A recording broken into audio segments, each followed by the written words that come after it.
এই দুনিয়া আপনাকে কি পরিমাণে যে ধোঁকা দিচ্ছে আপনি কল্পনাও করতে পারেন না। আমি কল্পনাও করতে পারি না। দুনিয়া আমাদেরকে ছুঁড়ে ফেলে দেয় সময় মতন ব্যবহার করে। দেখেন না, কত মানুষ একসাথে ছিলাম, কত আপনজন ছিল, সবাই তো চলে গেল। যাক না, সমস্যা কি? আরে ভালোবাসা তো যাবে ছুটে, মহব্বত তো চলেই যাবে। কিসের মহব্বত, কিসের ভালোবাসা, কিসের আবার আপনজন?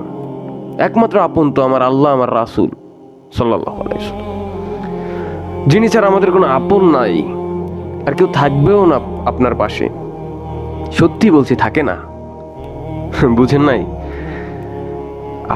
আমার থেকে তো আপনারা বেশি জীবনের অভিজ্ঞতা আছে, জীবনে চলার অভিজ্ঞতা আমার থেকে তো আপনাদের বেশি। তো আপনারা তো এটা ভালোই জানেন যে আসলে এই দুনিয়ায় কে কার পাশে থাকে। কেউ থাকে না বাবা। আজ পর্যন্ত কি শুনেছেন যে ভালোবেসে অনেক যুদ্ধ করে বিবাহ করার পর ওই স্বামীটা যখন মারা যায় ওই কবরে গিয়ে স্ত্রী থাকে? থাকে না, কখনো থাকে না, কখনো হয় না। এই ভালোবাসাটা, দুনিয়ার প্রতি মহব্বত, এটা হয় না বাবা, এটা হবে না, থাকবে না। সুতরাং এই এত এত টাকা পয়সা, সম্পদ, অর্থ, আপনজন, প্রিয়জন, প্রয়োজন, সব কিছুই প্রয়োজন। প্রয়োজনে প্রিয়জন সাজে অনেকেই, কিন্তু বিপদের বেলায় সবাই আপনাকে ছুঁড়ে ফেলে দেবে। নিজের অভিজ্ঞতা থেকে বলছি, অনেক আপনজন ছিল, পরবর্তীতে তারা আমার বিপদে চলে গেছে, আমার শত্রু হয়ে গেছে, আমার শত্রুর সাথে হাত মিলিয়েছে কোনো কারণ ছাড়াই। কারণ কি? আমার সময়টা খারাপ ছিল।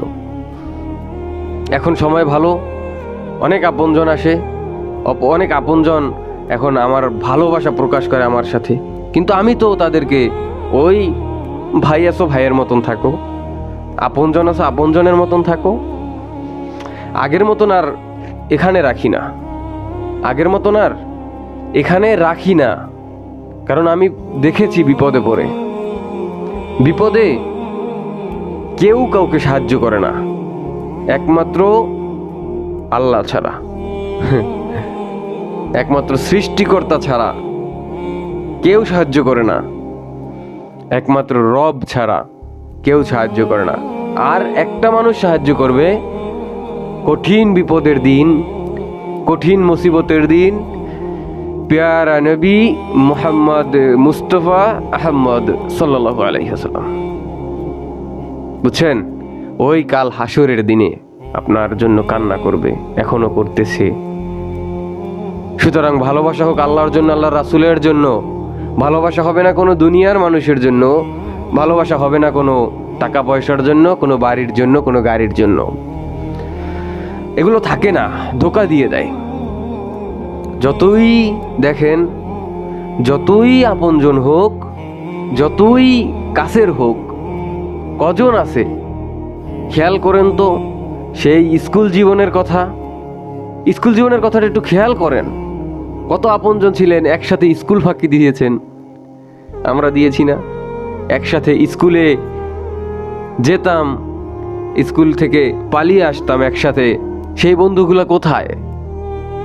কোথায় সেই বন্ধুগুলা যেগুলো আমাদের স্কুল থেকে পালানোর জন্য সাহায্য করেছিল? স্যারের, স্কুলের যে শিক্ষক ছিল স্যার, তাদের কাছে একসাথে গিয়ে এই যে আমাদের বিচার হতো সেগুলো দাঁড়াতাম। কোথায় তারা? তারপর এই কলেজ লাইফ, মাদ্রাসা লাইফ, আমাদের তো হিসাব ভিন্ন। আমরা চাপের ভিতরে থেকে, আটকা জায়গায় থাকি, কোনো সিস্টেম নেই। কিন্তু আপনার অনেক বন্ধু ছিল না? আমাদের তো একটা সময় ছিল যখন বাহিরে ছিলাম। তো সেই স্কুল বেলায়, ছোটবেলায় যারা আমাদের সাথে ছিল, বন্ধু ছিল, একজনও নাই। কিন্তু ছোটবেলায় যখন শৈশব, তখন খুব মহব্বত ছিল না কিছু মানুষের সাথে, যাদেরকে বিকালে না দেখলে আমাদের রাতের ঘুম আসতো না। বিকালে যাদের সাথে ওই রাস্তায় খেলাধুলা না করলে, ধুলা গায়ে না মাখলে আমাদের ঘুম আসতো না। তারা কোথায়? বাবা মাকে ফাঁকি দিয়ে ওই বন্ধুর সাথে ছোটবেলায় চলে যেতাম, সেই বন্ধুগুলো কোথায়? আহা, আফসোস লাগে। ছোটবেলার কথা যখন মনে পড়ে ইমোশনাল হয়ে যাই। সেই বন্ধুগুলো কোথায়, যাদের সাথে এক গাড়িতে 5 জন বসে ঘুরতে যেতাম, এক সাইকেলে 4 জনও চড়েছি জীবনে, এক সাইকেলে 4 জনও চড়েছি জীবনে। বন্ধু বন্ধু বলে কথা, কাকে ছেড়ে কাকে উঠাবো গাড়িতে? সেই বন্ধুগুলো কোথায়? নাই, খোঁজ নেয় না তো, ফোন দেয় না।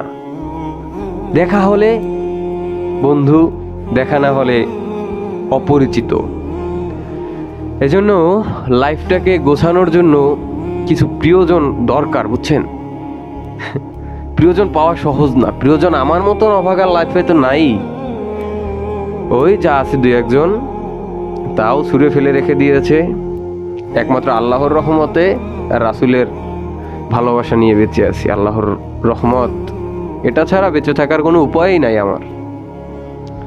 প্রিয়জন তো নাই, প্রিয়জন নাই বর্তমানে।